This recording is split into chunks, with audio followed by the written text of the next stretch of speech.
ئەم شەوی عاشقانە عەهد و وەفا هاتەوە، خانەقای زیکر گەرمە سەیر و سەفا هاتەوە. شەوی قەدر شەوی لێخۆشبوونی خوای پەروەردگارە لە بەندەکانی و شەوێک وەک کۆنگرێکی ئاشتیانەیە کەوا مرۆڤ لەگەڵ خودا و لەگەڵ خەڵکی و لەگەڵ نەفسی خۆی ئاش ببێتەوە. قرآن فەرمینە ئەنزەلناه فی لەیلة القدر وما أدراک ما لەیلة القدر لەیلة القدر خەیر من ألف شهر. خەڵک چاوەڕێی ئەو خەزینە گەورەی خوددایە کە 720,000 ساعتی بەدەست بکەی، خێری 720,000 ساعتی بەدەستکەوی کە 83 ساڵ و 3 مانگ و قسوور دەکات کە 1000 مانگ دەکات. بەڕاستی مسلمانان مخابنە لە هیچ جێگایش کە کاتی خۆیان بەسەر ببن. ئەمە دیمەنەکانی شەوی قەدرن لە قەزای سۆران. مسلمانان هاتوون پەرستش ئەنجام دەدەن و شەوانی قەدر زیندوو دەکەنەوە و دەست بە نزا لە خوا دەپاڕێنەوە کەوا لێیان خۆش ببێت و بیان گەێنێت بە شەوی قەدر. شاعریش دەڵێ تا فرسەتت لە دەستدایە دەستی نزا بەرزکەوە، چەندە ڕوو زەردی گوناه بیت فەسڵی دوعا هاتەوە.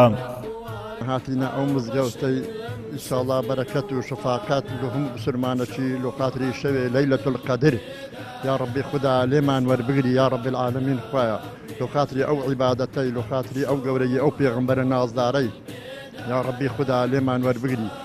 جا لێرە مسلمانان هەموو کۆبوونەوە، هەر یەکە و خەریکە بە قورئان خوێندن، بە شەونێش وتاری مامۆستا هەیە تا کاتی پاشی و ئێمە هەمومان لێرەینە.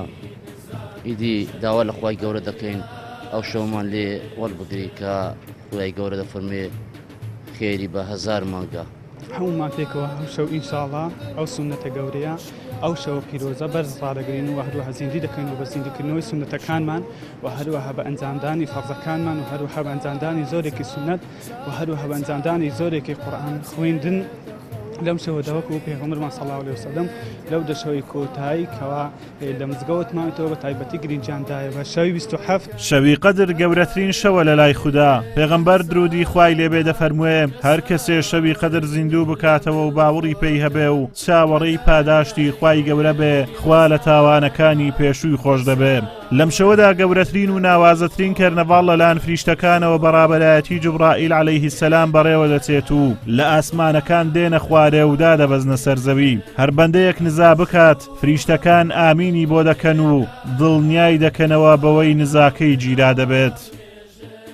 ئەگەرچی ئومەتی پێغەمبەر صلی الله علیه وسلم لا ڕووی تەمەنەوە تەمەنێکی کورتیان هەیە، بەڵام پای پەروەردگار کۆمەڵێک پەرستشی بۆ داناون کەوا لە تەمەنەکەیان زیاترە.